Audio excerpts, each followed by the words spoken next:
আসসালামু আলাইকুম রহমতুল্লাহি ওবরাকাতুহু। আপনার সাথে আজকে একটি আমরা এপিসোড শেয়ার করব, সেটি হচ্ছে জমির মালিকানা নিয়ে তর্ক বিতর্কের দিন শেষ। আমরা আইন আদালত সম্পর্কে একটি ভিডিও আপনাদের সাথে শেয়ার করব। সেটি হলো জমি দখলের যে 4টি শর্তে মালিকানা পাওয়া সম্ভব, জানুন আইনি ব্যাখ্যা। বাংলাদেশে জমির মালিকানা নিয়ে নানা বিতর্কের সৃষ্টির মধ্যে এটি একটি প্রমাণ্য দলিল না থাকলেও দীর্ঘ সময় জমি দখলের থাকলেই কি মালিক হওয়া যায়? বিশেষ করে কেউ যদি ধারাবাহিকভাবে 12 বছর জমি ব্যবহার করেন, তাহলে কি আইন অনুযায়ী তিনি সেই জমির মালিক হতে পারবেন? জানবো আমরা আইনজীবীদের মতে। 12 বছর দখল থাকা মানেই স্বয়ংক্রিয়ভাবে মালিকানা আসে না। মালিকানা দাবি পূরণ করতে হলে কিছু শর্ত পূরণ করতে হয়। 12 বছরের দখলে মালিকানা পাওয়ার 4টি শর্ত। নির্বিচার ও শান্তিপূর্ণ দখল। আপনি জমি অবশ্যই নির্বিচার ও শান্তিপূর্ণভাবে দখল করতে হবে।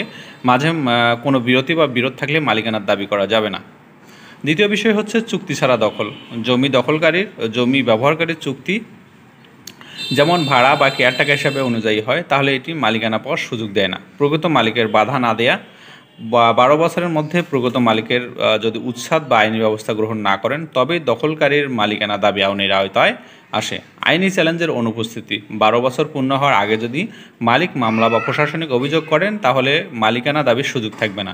আইন বিশেষজ্ঞরা বলেছেন, দীর্ঘ সময় ধরে জমি দখলকারী তামাদি আইন এর শর্তগুলি পূরণ করেছেন কিনা তা যাচাই করা উচিত। অপরদিকে যারা জমি অন্যকে ভাড়া দেন বা কেয়ারটেকারের মাধ্যমে ব্যবহার করেন, তাদের জন্য চুক্তিপত্র রাখা ও প্রয়োজন অনুযায়ী প্রশাসনিক পদক্ষেপ নেওয়া জরুরি। মোট কথা, জমি মূল্যবান সম্পদ। আইনি সচেতনতা ও প্রয়োজনীয় কাগজপত্র ছাড়া মালিকানা নিয়ে ভবিষ্যতে জটিলতায় পড়ার সম্ভাবনা থাকে। আসুন আমরা এই সব জমির বিষয়ে জানি, চুক্তিবদ্ধ অবস্থায় থাকি এবং জমির সম্পূর্ণ বিরোধ এবং ঝামেলা থেকে মুক্ত থাকি। ভিডিওটি ভালো লাগলে অবশ্যই শেয়ার করুন। আইনি জটিলতা সম্পর্কে প্রশ্ন থাকলে কমেন্ট করুন বা আইনি জটিলতা বিষয়ে আইন অভিজ্ঞদের সাথে পরামর্শ করুন। আজকে পর্যন্তই, ধন্যবাদ। আসসালামু আলাইকুম রহমতুল্লাহি ওয়া বারাকাতুহু।